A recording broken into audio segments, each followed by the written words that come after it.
이 지호의 삶은 오래된 고택의 낡은 문만큼이나 삐걱거렸다. 도시의 번잡함을 피해 교외로 이사온 그는 조용히 글을 쓰는 것으로 일상을 채웠다. 넓은 마당과 고풍스러운 외관은 영감을 주었지만 텅 빈 집안은 정적과 함께 알 수 없는 냉기를 품고 있었다. 밤이면 마루는 그의 발걸음에 맞춰 삐걱거렸고 묵은 종이와 먼지 냄새는 과거의 흔적처럼 공기 중에 맴돌았다. 창밖으로 내다보이는 울창한 정원은 때때로 그에게 위안을 주었지만 그의 마음은 늘 멜랑콜리에 잠겨 있었다. 새 집으로 이사 온 날, 준호는 마당 한쪽 구석에 웅크려 있는 작은 검은 고양이 한 마리를 발견했다. 녀석은 눈물로 얼룩진 얼굴에 잔뜩 겁에 질려 있었다. 준호는 녀석이 전 주인이 버리고 간 고양이임을 직감했다. 그는 원래 동물을 키울 생각이 없었다. 하지만 나비의 애처로운 눈빛을 외면할 수 없었다. 불쌍한 녀석, 나비라고 불러줄까? 준호는 녀석에게 낡은 담요 한 장과 우유를 건네주었다. 나비는 준호의 손길을 경계했지만 이내 따뜻한 담요 속에 몸을 묻고 허겁지겁 우유를 마셨다.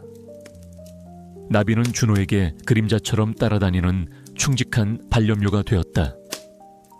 녀석은 준호가 글을 쓰는 동안 그의 발치에 웅크려 있거나 그가 책을 읽을 때면 그의 어깨 위로 올라와 조용히 몸을 비볐다. 준호는 나비의 존재에서 알 수 없는 위안을 얻었다. 녀석은 그의 고독한 삶에 작은 온기를 불어넣었다. 그러나 나비는 한 가지 기이한 습관을 지니고 있었다. 매일 밤 나비는 어김없이 거실로 향했다. 그리고는 낡은 전등이 매달려 있는 천장의 한 곳만 미친 듯이 응시하며 나지막이 울었다. 녀석의 울음소리는 애처롭고 슬펐으며 때로는 공포에 질린 듯 절규하는 소리처럼 들리기도 했다. 나비는 천장을 향해 앞발을 뻗어 마치 무언가를 잡으려는 듯 필사적으로 몸부림쳤다. 준호는 처음에는 나비가 새로운 환경에 적응하지 못해 스트레스를 받는 것이라고 생각했다. 그는 나비가 외로워서 그런다고 여기며 녀석을 품에 안아주려 했지만 녀석은 고개를 저으며 천장을 향한 시선을 거두지 않았다. 녀석의 눈빛은 마치 천장 너머에 보이지 않는 무언가가 있는 듯 공포와 집착으로 이글거렸다. 준호는 나비의 행동 때문에 잠 못 이루는 밤이 늘어갔다. 나비가 응시하는 곳, 천장에는 오래된 얼룩 하나가 희미하게 남아있었다. 퀴퀴한 곰팡이 냄새와 함께 알 수 없는 싸늘한 기운이 그곳에서 풍겨오는 듯했다. 준호는 대수롭지 않게 여겼지만 녀석의 끈질긴 울음소리는 그의 신경을 갉아먹었다. 이 집에는 오래된 소문이 있었다. 전 주인이 어느 날 갑자기 사라졌다는 것이었다. 동네 사람들은 그녀가 몰래 야반도주했거나 혹은 사업 실패로 자살했을 것이라고 수군거렸다. 경찰은 단순 실종으로 수사를 종결했고 집은 오랫동안 비어 있었다. 준호는 나비가 바라보는 천장의 얼룩과 전 주인의 실종 사이에 어떤 연관성이 있을지 꿈에도 생각하지 못했다. 그의 눈에는 그저 평범한 낡은 얼룩으로만 보일 뿐이었다. 준호는 알지 못했다. 나비의 기이한 행동과 천장 너머에 숨겨진 끔찍한 진실이 그의 평온했던 삶을 송두리째 뒤흔들 것이라는 것을. 밤마다 반복되는 나비의 울음소리는 준호의 신경을 날카롭게 갉아먹었다. 녀석은 마치 보이지 않는 무언가를 향해 애원하는 듯 천장의 낡은 얼룩을 뚫어줘라 응시했다. 준호는 잠 못 이루고 나비의 곁을 지켰지만 녀석의 행동 뒤에 숨겨진 의미를 알 수 없어 답답했다. 나비의 울음소리는 단순한 고양이의 투정이 아니었다. 그것은 마치 죽은 자의 혼령이 자신을 부르는 듯 섬뜩한 비명처럼 들렸다. 준호는 나비가 응시하는 천장의 얼룩을 다시 자세히 살폈다. 퀴퀴한 곰팡이 냄새와 함께 알 수 없는 싸늘한 기운이 그곳에서 풍겨오는 듯했다. 그는 천장에 손을 대어보았다. 다른 곳과 달리 희미하게 울퉁불퉁한 느낌이 들었다. 마치 천장 안에 무언가 숨겨져 있는 듯한 느낌이었다. 준호는 낡은 의자를 가져와 천장 가까이 다가섰다. 나비는 준호의 행동을 지켜보며 녀석의 눈을 빛냈다. 녀석의 눈빛은 마치 봤지, 여기에 뭔가 있어 라고 말하는 듯했다. 그때였다. 낡은 천장 틈새에서 희미한 빛이 번쩍이는 것을 발견했다. 준호는 조심스럽게 손전등을 비췄다. 희미하게 빛나는 것은 작은 금속 조각이었다. 준호는 직감했다. 나비가 파낸 흙과 이 금속 조각은 연결되어 있었다. 금속 조각은 마치 어떤 기계 장치의 일부처럼 보였다. 녀석의 발톱에 묻어있던 희미한 흙먼지가 금속 조각에도 묻어 있었다. 준호는 금속 조각을 떼어냈다. 그 조각을 떼어내자 천장의 낡은 얼룩 뒤편에서 희미하게 비어있는 공간이 드러났다. 그곳은 얇은 합판으로 가려져 있었는데 합판 틈새로 퀴퀴한 곰팡이 냄새와 함께 알 수 없는 섬뜩한 냄새가 풍겨왔다. 준호는 소름이 돋았다. 이곳은 단순한 낡은 벽이 아니었다. 그날 밤 준호는 잠 못 이루고 금속 조각과 나비의 행동을 곱씹었다. 그는 나비가 자신에게 무언가를 알려주려 하는 것이 분명하다고 확신했다. 녀석의 눈빛, 울음소리, 그리고 발톱으로 벽을 긁던 행동까지, 이 모든 것은 단순한 우연이 아니었다. 준호는 전 주인의 실종된 그림, 밤의 산맥들을 떠올렸다. 그 그림은 아버지의 최고 걸작이자 그의 삶의 정수와도 같았다. 그림의 행방은 묘연했고 현우는 그 그림이 아버지의 죽음과 관련이 있다면 그 안에 진실이 숨겨져 있을 것이라고 생각했다. 금속 조각과 냄새가 나는 벽, 이 모든 것이 아버지의 죽음과 실종된 그림과 관련이 있을지도 모른다는 섬뜩한 예감이 들었다. 다음 날 아침, 현우의 집으로 낯선 남자가 찾아왔다. 그는 깔끔한 정장을 차려입었지만 그의 얼굴에는 묘하게 차가운 미소가 걸려 있었다. 그는 자신을 미술품 딜러 최민준이라고 소개하며 김화백의 옛 제자이자 동료였다고 말했다. 최민준은 현우의 아버지의 죽음에 대해 깊은 애도를 표했지만 그의 시선은 아버지의 작업실에 걸려있는 다른 그림들을 향했다. 최민준은 혹시 김화백께서 남기신 소중한 유품은 잘 간직하고 계시는지 궁금해서 말이죠. 특히 그 사라진 그림 말입니다. 그의 목소리는 친절했지만 그 안에는 노골적인 탐욕과 압력이 담겨 있었다. 최민준은 인물 대결, 유형, 암기하에 해당하는 적이었다. 까마귀는 최민준을 보자마자 낮게 으르렁거렸다. 녀석의 털이 곤두섰고 눈빛에는 강렬한 적대감이 담겨 있었다.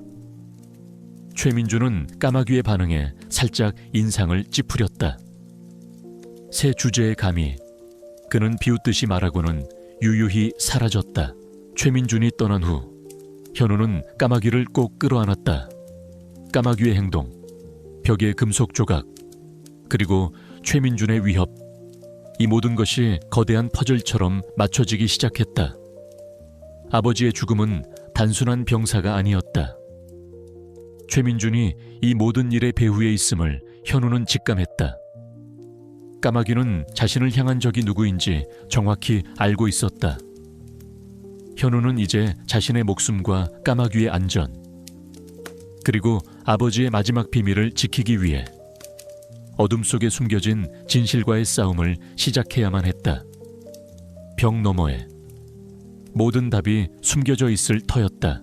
준호의 마음은 이태수에게 향하는 의심과 나비의 기이한 행동으로 인해 혼란스러웠다. 천장에서 발견된 금속 조각과 나비의 맹렬한 반응은 더 이상 단순한 우연이 아니었다. 전 주인의 실종 뒤에 숨겨진 진실이 어렴풋이 모습을 드러내기 시작했다. 준호는 나비의 눈빛에서 느껴지는 간절함을 더 이상 외면할 수 없었다. 그날 밤 준호는 나비를 품에 안고 거실로 향했다. 낡은 전등이 매달려 있는 천장은 여전히 그의 시선을 사로잡았다. 퀴퀴한 곰팡이 냄새와 싸늘한 기운이 풍겨오는 듯한 그곳은 이제 단순히 낡은 천장이 아니었다. 준호는 나비가 가리킨 천장의 금속 조각을 자세히 살펴보았다. 낡고 녹슨 금속 조각은 마치 어떤 기계 장치의 일부처럼 보였다. 준호는 금속 조각에 새겨진 희미한 문양을 자세히 살펴보았다.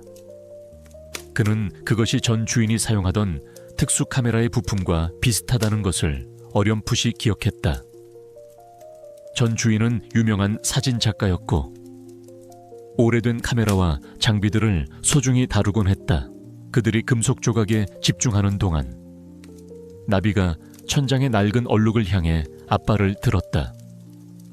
녀석은 이전보다 더 힘을 주어 천장을 긁기 시작했다.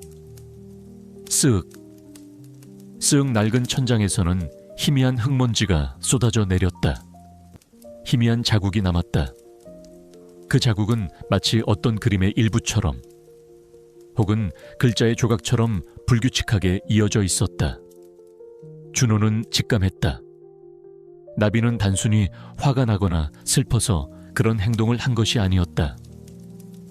녀석은 전 주인의 실종에 대한 암호를 자신에게 알려주려 하는 것이다. 준호는 나비가 긁어놓은 흔적들을 자세히 살펴보았다. 나비는 준호가 천장 위 흔적에 집중하는 것을 확인하자 녀석의 코로컷일 한쪽에 놓인 전 주인의 낡은 스케치북을 툭툭 건드렸다.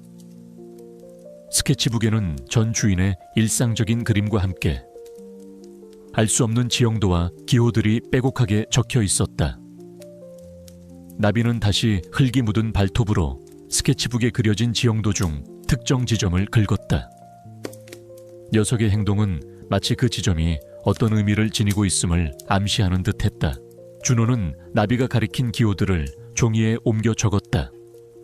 그것은 복잡한 도안의 일부처럼 보였지만 동시에 어떤 비밀 통로의 접근 코드와 일치할 것 같은 느낌을 주었다. 준호는 나비가 지시하는 대로 기호들을 조합하여 천장 위, 전등 뒤편에 숨겨진 작은 나무판을 열었다. 드르륵 낡은 나무판이 마침내 열렸다. 그 안에는 어둡고 좁은 공간이 나타났다. 퀴퀴한 곰팡이 냄새와 함께 알 수 없는 싸늘한 기운이 풍겨왔다. 그리고 가장 충격적인 것은 그 안에 낡은 휴대폰 하나가 놓여 있다는 것이었다. 휴대폰 안에는 충격적인 내용물들이 들어있었다. 수십 장의 사진들과 함께 녹음 파일들이 빼곡하게 담겨 있었다. 사진 속에는 전 주인이 이태수에게 협박당하는 모습, 그리고 이태수가 이 집의 특정 장소를 몰래 촬영하는 모습이 담겨 있었다. 녹음 파일은 전 주인과 이태수의 대화였다. 이태수는 이 집 지하에 숨겨진 불법 도박장의 존재를 알고 있었고 전 주인에게 협박하여 그 도박장을 자신에게 넘기려 했던 것이다. 전 주인은 이태수의 협박을 거부했고 그 결과 이태수는 전 주인을 살해하고 시신을 집안에 유기했던 것이다. 녹음 파일의 마지막 부분에는 이태수가 전 주인을 위협하고 전 주인이 비명을 지르며 쓰러지는 소리가 생생하게 담겨 있었다. 준호는 충격의 말을 잇지 못했다. 전 주인의 실종은 단순한 사고가 아니었다. 이태수가 자신의 불법적인 사업을 위해 전 주인을 살해하고 시신을 집안에 유기했던 것이다. 그리고 나비는 그 모든 것을 목격하고 전 주인의 마지막 유언을 지키기 위해 필사적으로 노력했던 것이다. 나비가 천장을 향해 울었던 것은 천장 너머에 숨겨진 시신과 그 진실을 자신에게 알려주려 했던 것이다. 녀석의 발톱에 묻어있던 붉은 반점은 바로 그곳에서 흐른 피의 흔적이었다. 준호는 나비를 꼭 끌어안았다. 녀석의 몸이 떨리고 있었다. 준호의 눈에서는 뜨거운 눈물이 흘러내렸다. 그는 전 주인의 억울한 죽음과 나비의 헌신에 대한 미안함, 그리고 이제 자신이 짊어져야 할 거대한 진실 앞에서 혼란스러웠다. 그때 집안에 벨이 울렸다. 모니터를 확인하자 화면에는 이태수가 서 있었다. 그는 환한 미소를 짓고 있었다. 준호 씨, 혹시 집안에 불편한 점은 없으신지 궁금해서 들렀습니다. 특히 천장 쪽은 괜찮으신지. 그의 목소리는 친절했지만 그 눈빛은 섬뜩했다. 그는 이미 자신들의 비밀이 드러났음을 눈치채고 증거를 인멸하고 그들을 제거하려 찾아온 것이 분명했다. 나비는 이태수를 보자마자 맹렬히 으르렁거렸다. 녀석의 털이 곤두섰고 눈빛에는 강렬한 적대감이 담겨 있었다. 이태수의 그림자가 집안을 뒤덮는 듯했다. 준호의 집은 이제 이태수의 그림자 아래 놓여 밤낮으로 위협받고 있었다. 천장 속에서 발견된 휴대폰과 녹음 파일, 그리고 나비의 맹렬한 반응은 전 주인의 실종이 단순한 사고가 아니라는 끔찍한 진실을 가리키고 있었다. 나비는 상처 입은 몸을 이끌고도 쉬지 않고 준호를 재촉했다. 녀석의 눈빛은 마치 빨리 더 깊이 파헤쳐야 해 라고 말하는 듯 절박했다. 준호는 나비가 찾아낸 휴대폰과 녹음 파일들을 분석했다. 녹음 파일에는 이태수가 전 주인을 협박하여 집 지하에 숨겨진 불법 도박장을 자신에게 넘기려 했던 모든 대화 내용이 고스란히 담겨 있었다. 그리고 전 주인이 비명을 지르며 쓰러지는 소리, 이태수가 시신을 처리하는 듯한 소리까지 생생하게 녹음되어 있었다. 준호의 심장은 격렬하게 요동쳤다. 이태수는 겉으로는 부동산 사장이었지만 사실은 살인자이자 불법 도박장을 운영하는 범죄 조직의 일원이었다. 나비는 그들 옆에 조용히 웅크리고 앉아 휴대폰을 응시했다. 녀석은 휴대폰에 저장된 사진들을 코로 툭툭 건드렸다. 그곳은 지하 도박장의 내부 사진, 그리고 이태수와 낯선 남자들이 도박장을 드나드는 모습이 담긴 사진이었다.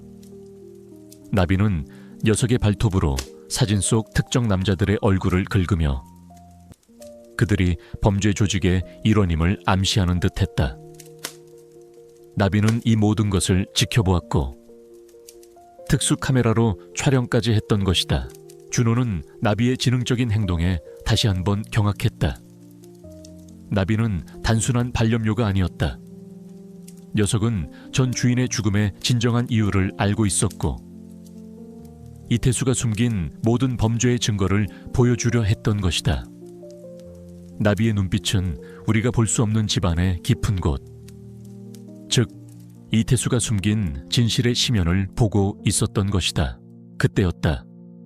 창문 밖에서 희미한 인기척이 들려왔다. 이태수의 부하들이었다. 그들은 준호의 집을 24시간 감시하며 준호가 전 주인의 비밀을 파헤치기 시작했음을 눈치챈 듯했다. 낡은 검은색 승용차 한 대가 그들의 집 앞에 조용히 다가왔다. 차 안에는 건장한 남자 2명이 서 있었다. 그들은 이태수의 그림자처럼 움직이는 해결사들이었다. 그들은 창문 밖에서 집안을 엿보려 했다. 이봐, 이준호 쓸데없는 짓 하지 마라. 그 집은 이제 내 집이 아니야. 괜히 건드리면 좋은 꼴 못 볼 거야. 그들의 목소리는 차갑고 섬뜩했다. 그들은 나비를 힐끗 보더니 코웃음을 쳤다. 미친 고양이 따위가 뭘 안다고 어차피 곧 죽을 텐데. 그들의 말은 노골적인 위협이었다. 준호는 경찰에 신고하려 했지만 이내 망설였다. 이태수는 이미 경찰 고위층까지 매수했을 가능성이 컸다. 그가 움직이는 순간 이태수는 모든 것을 은폐하고 증거를 파기할 터였다. 그는 이제 고립된 상황이었다. 이 싸움은 오직 자신들만의 외로운 싸움이었다. 나비는 준호의 불안감을 감지한 듯 녀석의 발톱으로 그의 팔을 툭툭 건드렸다. 녀석의 눈에서 희미한 빛이 번뜩였다. 마치 내가 그 모든 것을 봤어. 나를 믿어줘. 우리가 함께 싸워야 해. 라고 말하는 듯했다. 시간은 속절없이 흘렀다. 그들은 마침내 집 지하에 숨겨진 불법 도박장의 정확한 위치와 그곳에 숨겨진 불법 자금 세탁 및 살인에 대한 결정적인 증거를 파악하는 데 성공했다. 그곳에는 이태수가 자신의 범죄를 숨기기 위해 설치한 지하 감시 시스템이 있었다. 이 시스템은 전 주인이 도박장의 존재를 알게 되자 그녀를 살해하고 그녀의 죽음을 조작했던 장치였다. 나비는 이 모든 것을 목격했고 자신의 특별한 감각으로 진실을 감지했던 것이다. 그리고 그들은 가장 충격적인 진실과 마주했다. 이태수는 오늘 밤 자정 이 시스템을 통해 마지막으로 불법 거래한 위조 예술품들을 해외로 밀반출할 계획이었다. 그의 목표는 자신의 범죄를 완전히 숨기고 막대한 이익을 얻어 영원히 잠적하는 것이었다. 시간은 24시간도 채 남지 않았다. 그들이 나서지 않으면 전 주인의 억울함은 영원히 묻히고 이태수의 범죄는 세상에 드러나지 않을 터였다. 그 순간 준호의 휴대폰으로 익명의 문자가 날아왔다. 발신자 번호는 알 수 없었다. 내 놈의 어리석은 짓은 이제 끝이야. 더 이상 파헤치려 들면 네 목숨뿐만 아니라 그 병든 고양이도 똑같은 운명을 맞이할 것이다. 자정 12시 집 지하 도박장에서 모든 것이 끝날 것이다. 너는 어둠 속에서 죽을 것이다.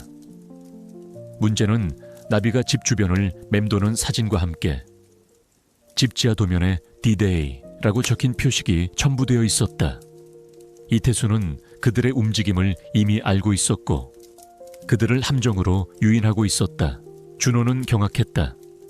이태수는 이미 그들을 감시하고 있었고 지하 도박장의 위치를 파악하고 있었다. 그들은 이제 완전히 벼랑 끝에 몰렸다. 그들이 나서지 않으면 전 주인의 억울함은 영원히 묻히고 이태수의 범죄는 세상에 드러나지 않을 터였다. 나비는 준호의 절박한 표정을 읽은 듯 녀석의 발톱으로 그의 팔을 툭툭 건드렸다. 녀석의 눈에서 희미한 빛이 번뜩였다. 마치 내가 그 모든 것을 봤어. 나를 믿어줘. 우리가 함께 싸워야 해. 라고 말하는 듯했다. 준호는 나비의 눈을 바라보았다. 녀석의 눈빛에는 두려움보다 더 강렬한 결의가 담겨 있었다. 그들은 이제 모든 것을 걸고 어둠 속으로 뛰어들어야만 했다. 전 주인의 명예, 나비의 안전, 그리고 진실이 그들의 손에 달려 있었다. 밤 11시 45분 도시 외곽에 폐쇄된 비밀 창고는 칠흑 같은 어둠 속에 잠겨 있었다. 자정 12시 이태수가 마지막 밀수 작전을 감행할 시한이 15분 앞으로 다가와 있었다. 준호는 나비와 함께 낡은 창고문을 조심스럽게 열고 안으로 들어섰다. 퀴퀴한 곰팡이 냄새와 함께 알 수 없는 습기가 코를 찔렀다. 준호의 심장은 격렬하게 요동쳤지만 전 주인의 명예, 그리고 진실이 그의 손에 달려 있었다. 나비는 준호의 옆에 바싹 붙어 앉아 있었지만 녀석의 몸은 미세하게 떨리고 있었다. 그 눈빛은 복수심과 함께 알 수 없는 비장함마저 담고 있었다. 비밀 창고 안은 낡은 상자들과 불법적으로 거래된 미술품들로 가득했다. 습기와 먼지가 뒤섞여 코를 찔렀다. 나비는 준호의 손에 있는 리드 줄을 이끌며 어둠 속을 헤쳐나갔다. 녀석은 코를 킁킁거리며 특정 상자들을 향해 몸을 움직였다. 준호는 나비의 지시에 따라 손전등을 비췄다. 희미한 불빛 아래 이태수와 그의 부하들이 위조 미술품들을 트럭에 싣고 있었다. 이태수의 얼굴에는 탐욕스러운 미소가 걸려 있었고 그의 손에는 미술품 밀반출 계약서가 들려 있었다. 이봐, 빨리 서둘러 자정 전에는 다 처리해야 해. 이태수의 날카로운 목소리가 창고 안에 울려 퍼졌다. 그는 불법 거래한 미술품들을 해외로 빼돌리려 하고 있었다. 준호의 눈에 분노의 불꽃이 타올랐다. 저들이 전 주인을 살해하고 이제는 그의 모든 유산마저 강탈하려 하고 있었다. 그는 더 이상 참을 수 없었다. 준호는 나비에게 속삭였다. 나비야, 이제 때가 됐어. 그 순간 나비가 준호의 품에서 벗어나 이태수를 향해 맹렬하게 달려들었다. 녀석의 울음소리는 창고 안을 뒤흔들 만큼 격렬했고 그 울음소리에는 분노와 복수심이 가득했다. 나비는 이태수의 다리를 향해 송곳니를 드러내며 덤벼들었다. 이태수는 깜짝 놀라 뒤로 물러섰다. 나비는 이태수의 다리를 물어뜯으며 필사적으로 매달렸다. 녀석의 발톱은 이태수의 바지를 찢고 그의 다리에 깊은 상처를 남겼다. 이태수는 고통의 비명을 질렀다. 이런 미친 고양이 같으니라고 이태수의 부하들이 나비를 향해 몽둥이를 휘둘렀다. 나비는 몽둥이 세례를 받으며 몸을 휘청거렸지만 결코 물러서지 않았다. 녀석의 몸은 이미 상처투성이가 되었고 곳곳에서 피가 배어나왔다. 하지만 나비는 쓰러지고 또 쓰러지면서도 필사적으로 이태수의 손에 들린 서류 가방을 노렸다. 녀석의 눈에서는 붉은 피눈물이 다시금 흘러내렸다. 그것은 전 주인의 억울함과 빼앗긴 진실에 대한 나비의 처절한 절규이자 진실을 향한 녀석의 마지막 몸부림이었다. 나비의 끈질긴 공격에 이태수는 마침내 서류 가방을 떨어뜨렸다.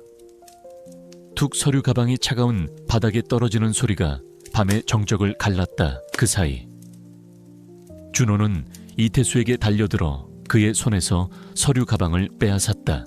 젠장 내 가방을 내놔. 이태수가 분노의 찬 목소리로 소리치며 준호에게 달려들었다. 그의 손에는 칼날이 번뜩였다. 위잉. 바로 그 순간 창고 밖에서 요란한 경찰차 사이렌 소리가 울려 퍼졌다.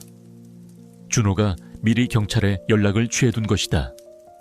늦은 밤 고요한 도시 외곽에서 들려오는 사이렌 소리는 마치 천둥 소리처럼 울려 퍼졌고 이태수와 그의 부하들의 얼굴은 공포로 질렸다. 경찰 특공대가 창고 문을 부수고 안으로 들이닥쳤다. 이태수와 그의 부하들은 당황하여 도망치려 했지만 이미 경찰에 의해 포위된 상황이었다. 이태수는 창고 바닥에 떨어져 있는 서류 가방을 보며 얼굴이 하얗게 질렸다. 그는 필사적으로 발뺌하려 했지만 이미 모든 것이 끝난 뒤였다. 경찰은 이태수와 그의 부하들을 즉시 체포했다. 이태수는 마지막까지 이 고양이가 모든 것을 망쳤어 라며 나비를 향해 증오심 어린 눈빛을 보냈다. 나비는 준호의 품에 안겨 녀석의 몸은 미세하게 떨리고 있었지만 그 눈빛은 이제 승리와 함께 깊은 평온함으로 가득했다. 녀석의 붉은 피눈물은 더 이상 흐르지 않았다. 대신 녀석의 눈가에는 투명한 눈물이 고였다. 그것은 슬픔이 아닌 전 주인의 억울함이 마침내 밝혀졌음에 대한 안도와 기쁨의 눈물이었다. 준호는 나비의 털을 쓰다듬었다. 녀석의 발톱에 묻어있던 것은 더 이상 피나 흙먼지가 아니었다. 그것은 진실을 찾아낸 피 맺힌 증거이자 준호와 나비의 끈끈한 유대감을 증명하는 영광스러운 표식이었다. 지하의 어둠이 걷히고 새로운 빛이 들이우는 순간이었다. 경찰과 수사관들이 이태수 일당을 연행해 간 후 이준호의 낡은 자취방 지하실은 새벽에 차가운 공기 속에 덩그러니 남겨졌다. 격렬했던 싸움의 흔적들, 어지럽혀진 미술품과 장비들, 그리고 희미하게 남은 핏자국이 모든 것이 현실이었음을 증명하고 있었다. 준호는 나비를 품에 안은 채 주저앉았고, 정수와 경사는 긴장이 풀린 듯 깊은 숨을 몰아쉬었다. 나비는 준호의 품에 안겨 녀석의 몸은 피투성이가 되었지만 그 눈빛은 승리와 함께 깊은 안도감을 담고 있었다. 경찰 조사는 급물살을 탔다. 나비가 찾아낸 휴대폰과 녹음 파일, 그리고 이태수의 서류 가방에서 발견된 횡령 및 살인 증거들은 결정적이었다. 녹음 파일에는 이태수가 전 주인을 협박하고 살해한 후 불법 자금 세탁 및 위조 예술품 거래를 했던 모든 대화 내용이 고스란히 담겨 있었다. 이태수는 전 주인의 죽음을 단순한 교통사고로 위장했던 것이다. 그는 살인, 불법 자금 세탁, 위조 예술품 거래, 증거인멸 등 중대한 혐의로 기소되어 법의 심판대 위에 섰다. 전 주인의 억울함이 만천에 드러났고 사회는 이 사건의 충격적인 진실 앞에 경악했다. 며칠 후 모든 사건이 정리되고 준호의 삶에는 비로소 깊은 평화가 찾아왔다. 전 주인의 억울함이 풀리고 진범이 처벌받는 과정을 지켜보며 준호의 마음속 깊이 응어리졌던 슬픔과 분노는 조금씩 치유되기 시작했다. 그는 더 이상 불안과 의심 속에 살지 않았다. 준호는 전 주인의 명예를 회복하고 이태수 일당에게서 환수된 불법 수익금과 보상금을 활용하여 나비의 희망 재단을 설립했다. 이 재단은 나비의 사례를 본보기 삼아 동물들이 예술품 보호나 범죄 수사에 기여할 수 있도록 돕는 다동물 증인 지원 프로그램을 운영하는 데 주력했다. 또한 부당하게 재산을 잃거나 고통받는 예술가들을 위한 법률 및 심리 상담을 제공했다. 재단은 언론과 시민들의 큰 지지를 받으며 빠르게 성장해 나갔고 준호는 재단의 운영에 직접 참여하며 자신의 경험과 전 주인의 희생을 바탕으로 많은 이들에게 희망을 주었다. 정수와 경사 또한 이 사건을 통해 탁월한 수사 능력과 뛰어난 통찰력을 인정받아 특진했다. 그녀는 강력계의 유능한 인물로 성장했으며 준호와 함께 재단의 자문위원으로 활동했다. 그녀는 나비의 희망재단의 중요한 기둥이 되어 동물 증인 지원 프로그램의 체계적인 구축과 운영을 이끌었다. 그녀의 사무실 벽에는 나비가 가져온 휴대폰과 녹음 파일 4본이 나란히 놓여 있었다. 나비는 최고의 수의사에게 치료를 받고 건강을 완전히 회복했다. 녀석의 몸에 난 상처와 이태수에게 물린 다리의 상처는 이제 전 주인의 억울함을 밝혀낸 영광스러운 증표가 되었다. 나비는 더 이상 붉은 피눈물을 흘리지 않았다. 녀석의 눈빛은 이전의 절박함이나 광기 대신 깊은 평온함과 사랑으로 가득했다. 밤이 되면 녀석은 준호의 침대 발치에 조용히 웅크리고 잠들었고 준호는 나비의 규칙적인 숨소리를 들으며 비로소 편안한 잠에 들 수 있었다. 나비는 준호의 가장 든든한 동반자이자 삶의 마지막 퍼즐 조각이었다. 준호는 이제 나비가 천장을 향해 울고 자신의 바짓가랑이를 물었던 이유를 완벽하게 이해했다. 녀석은 그를 해치려 한 것이 아니라 피 맺힌 사랑과 절박함으로 전 주인의 비밀을 알려주고 그에게 위험을 경고했던 것이다. 나비의 붉은 피눈물은 단순한 슬픔의 표현이 아니었다. 그것은 전 주인의 억울함을 외치는 처절한 절규이자 준호를 향한 필사적인 믿음과 사랑의 증표였다. 준호는 나비와의 깊어진 유대감 속에서 잃어버렸던 삶의 의미를 되찾고 새로운 희망을 품게 되었다. 그들은 이제 단순한 주인과 반려묘가 아니었다. 그들은 서로의 삶을 구원한 진정한 동반자이자 가족이었다. 이 새로운 평화 속에서 준호와 나비는 앞으로 다가올 어떤 시련도 함께 헤쳐나갈 준비가 되어 있었다. 세월은 강물처럼 흘렀지만 이준호와 충견나비의 이야기는 낡은 고택을 넘어 전국에 울려 퍼졌다. 이태수의 탐욕과 잔혹한 범죄는 사회에 큰 충격을 주었지만 나비의 기적 같은 활약은 인간과 동물의 유대감이 얼마나 강력한 힘을 지니는지 증명하는 살아있는 증거가 되었다. 준호는 숨겨진 진실을 밝힌 작가로, 나비는 집을 지킨 영웅묘로 불리며 존경받았다. 이준호는 나비의 희망 재단을 통해 활발한 사회활동을 이어갔다. 재단은 나비의 사례를 본보기 삼아 동물들이 예술품 보호나 범죄 수사에 기여할 수 있도록 돕는 피시 동물 증인 지원 프로그램을 운영하는 데 주력했다. 또한 부당하게 재산을 잃거나 고통받는 이들을 위한 법률 및 심리 상담을 제공했다. 재단은 언론과 시민들의 큰 지지를 받으며 빠르게 성장해 나갔고, 준호는 재단의 운영에 직접 참여하며 자신의 경험과 전 주인의 희생을 바탕으로 많은 이들에게 희망을 주었다. 정수아 경사 또한 이 사건을 통해 탁월한 수사 능력과 뛰어난 통찰력을 인정받아 특진했다. 그녀는 강력계의 유능한 인물로 성장했으며 준호와 함께 재단의 자문위원으로 활동했다. 그녀는 나비의 희망재단의 중요한 기둥이 되어 동물 증인 지원 프로그램의 체계적인 구축과 운영을 이끌었다. 그녀의 사무실 벽에는 나비가 가져온 휴대폰과 녹음 파일 4본이 나란히 놓여 있었다. 나비는 준호의 곁에서 평화롭고 행복한 노년을 보냈다. 녀석은 재단의 상징이자 살아있는 희망의 증표가 되었다. 나비는 집과 재단 방문객들의 사랑을 한몸에 받으며 마치 자신만의 임무를 완수하고 편안하게 쉬는 듯 보였다. 준호는 매일 아침 나비의 털을 쓰다듬으며 속삭였다. 나비야, 네 덕분에 이 집에 다시 평화가 찾아왔어. 네가 없었다면 나는 평생 진실을 알지 못했을 거야. 정말 고맙다. 나비는 준호의 손에 얼굴을 비비며 작게 그르릉거렸다.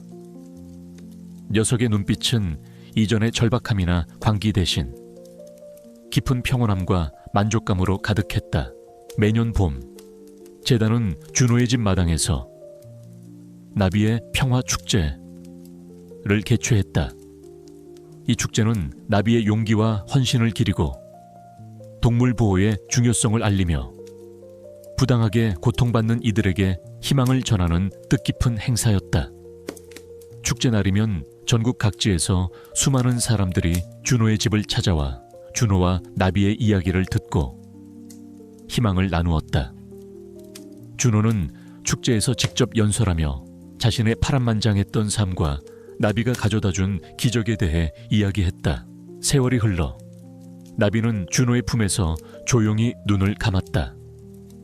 녀석이 세상을 떠난 날, 준호는 나비를 자신의 집 마당, 햇볕이 가장 잘 드는 곳에 정성껏 묻어주었다. 그곳에는 나비가 천장 밑에서 발견했던 휴대폰과 녹음 파일 4본, 그리고 집을 지킨 영원한 수호묘라는 글이 새겨진 작은 묘비가 세워졌다. 묘비 옆에는 준호가 직접 심은 작은 나무 한 그루가 나비의 헌신을 기리듯 굳건히 서 있었다. 준호는 백발이 성성한 노인이 되어 더 이상 정기적으로 재단을 운영하지는 않았지만 여전히 나비의 희망재단의 정신적인 지주이자 멘토로서 많은 사람들에게 영감을 주었다. 그는 매일 아침 나비의 묘지를 찾아 녀석에게 이야기를 들려주었다. 어느 맑은 날 오후, 준호는 나비의 묘지 앞에 앉아 따뜻한 햇살을 맞았다. 그의 눈에는 희미한 미소가 걸려 있었다. 그는 나비의 묘비를 향해 조용히 속삭였다. 나비야, 네 덕분에 이 집에 진정한 평화가 찾아왔어. 네가 없었다면 나는 평생 어둠 속을 헤매고 있었을 거야. 고맙다. 나의 영원한 친구. 그의 마음속에는 더 이상 외로움이나 절망이 없었다. 오직 평화와 희망. 그리고 나비와의 영원한 유대감이 가득했다. 그의 낡은 집 작업실은 이제 준호의 기록 보관소로 재탄생하여 수많은 사람들에게 진실을 향한 끈질긴 추적과 그 속에 숨겨진 이야기를 전하는 등대가 되었다. 준호와 나비의 이야기는 영원히 그 도시의 심장부에 살아 숨쉬는 희망의 불꽃이 되었다. 나비는 단순한 반려묘를 넘어 준호의 삶을 구원하고 세상의 정의를 가져다 준 영원한 수호묘로 기억될 것이었다. 이 이야기가 여러분의 마음에 깊은 울림을 주었기를 진심으로 바랍니다. 이준호와 나비의 가슴 아프지만 감동적인 여정을 통해 희망과 사랑의 힘을 느끼셨다면 이 이야기를 주변 사람들과 공유하여 더 많은 이들에게 위로와 용기를 전달해 주세요. 여러분의 소중한 생각과 댓글을 기다립니다.